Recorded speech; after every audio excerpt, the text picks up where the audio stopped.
गिरता हुआ रुपया भारत की अर्थव्यवस्था को कैसे प्रभावित करता है? किसी करेंसी की विनिमय दर उसके भुगतान संतुलन को कैसे तय करती है?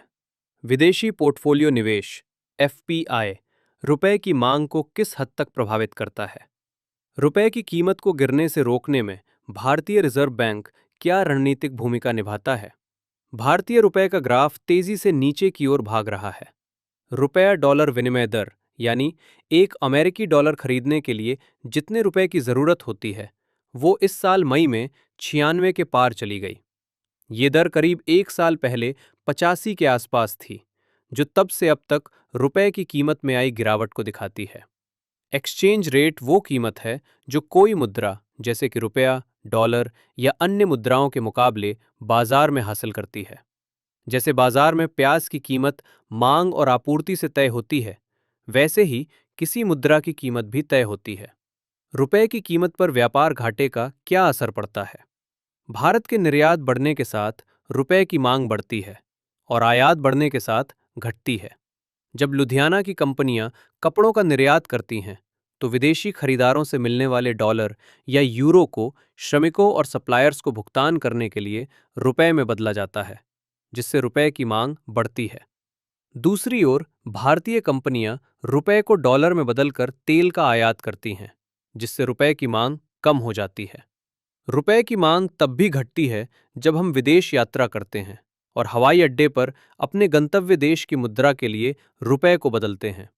कुल मिलाकर यदि भारत का आयात उसके निर्यात से अधिक है, तो उसे बाकी दुनिया को जो विदेशी मुद्रा का भुगतान करना है, वो उसे मिलने वाले विदेशी मुद्रा के भुगतान से अधिक हो जाता है। इसका मतलब है कि डॉलर के बदले रुपए कहीं ज्यादा बदले जा रहे हैं, जिससे रुपए की मांग और उसकी कीमत में गिरावट आती है। मतलब डॉलर खरीदने के लिए अधिक रुपयों की आवश्यकता होती है। इस प्रकार किसी मुद्रा की विनिमय दर देश के भुगतान संतुलन से गहराई से जुड़ी होती है।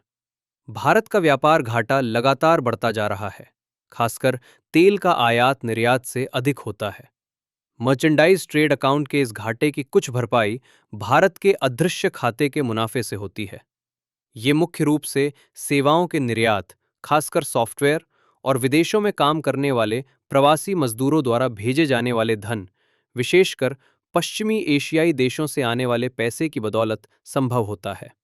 कुल मिलाकर भारत का चालू खाता, जो वस्तु व्यापार और अदृश्य खातों का जोड़ है, घाटे में रहा है।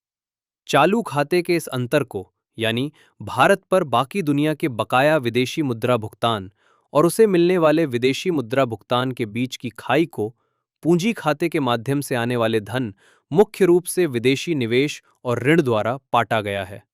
यदि चालू खाते के घाटे की भरपाई पूंजी खाते के मुनाफे से कहीं ज्यादा हो जाती है, तो बची हुई अतिरिक्त विदेशी मुद्रा देश के विदेशी मुद्रा भंडार फॉरेक्स रिजर्व में जुड़ जाती है।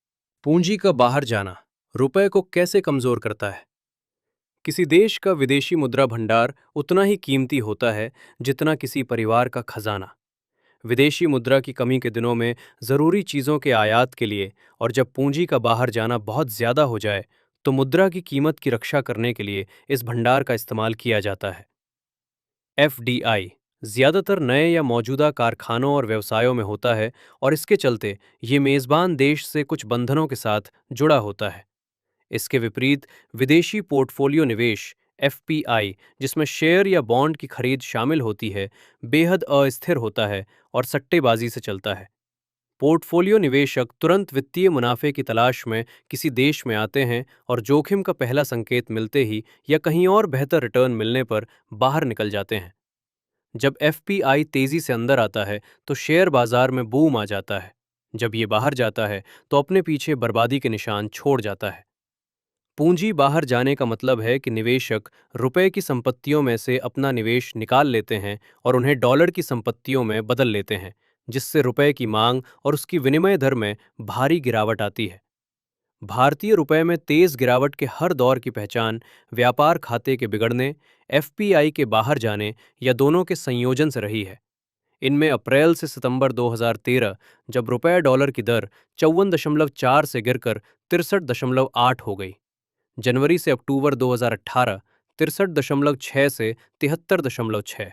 फरवरी से अप्रैल 2020, 71.5 से 76.2, जनवरी से अक्टूबर 2022 74.4 से 82.3, सितंबर 2024 से फरवरी 2025 83.3 से 87.1, और ताज़ा चरण जो मई 2025 में शुरू हुआ 85.2 से 96 शामिल है।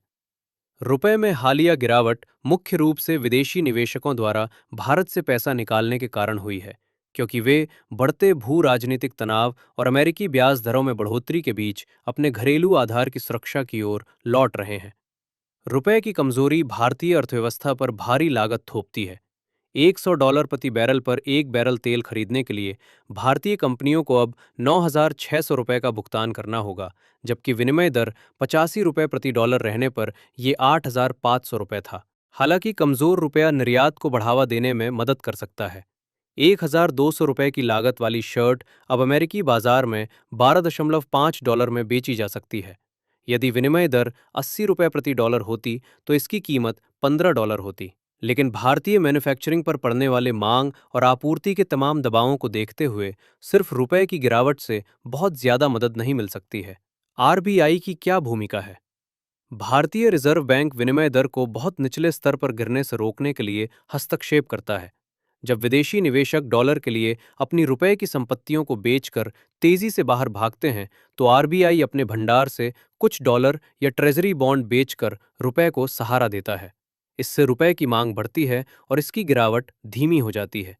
ऐसा उसने अक्टूबर 2024 से जनवरी 2025 और अगस्त से दिसंबर 2025 के दौरान किया था। भारत का विदेशी मुद्रा भंडार अब भी काफी बड़ा है। मार्च 2026 के अंत में ये लगभग 691.11 बिलियन अमेरिकी डॉलर था, जो देश के 10.8 महीनों के आयात दिसंबर 2025 के अंत तक के आंकड़ों के अनुसार को कवर करने के लिए पर्याप्त है। ये एक ऐसा ताकतवर हथियार है जिसे आरबीआई रुपए को आने वाले सट्टेबाजी के थपेड़ों से बचाने के लिए तैनात कर सकता है। मौजूदा भू राजनीतिक तनाव और तेल की कीमतों में और बढ़ोतरी का खतरा गंभीर चुनौतियां पेश कर रहा है। भारत के सामने प्रति बैरल तेल के लिए अधिक डॉलर और प्रति डॉलर अधिक रुपए चुकाने का जोखिम हो सकता है। देश को सट्टा पूंजी के बाहर जाने को नियंत्रित करने और तेल आयात पर अपनी निर्भरता को कम करने के लिए कदम उठाने चाहिए।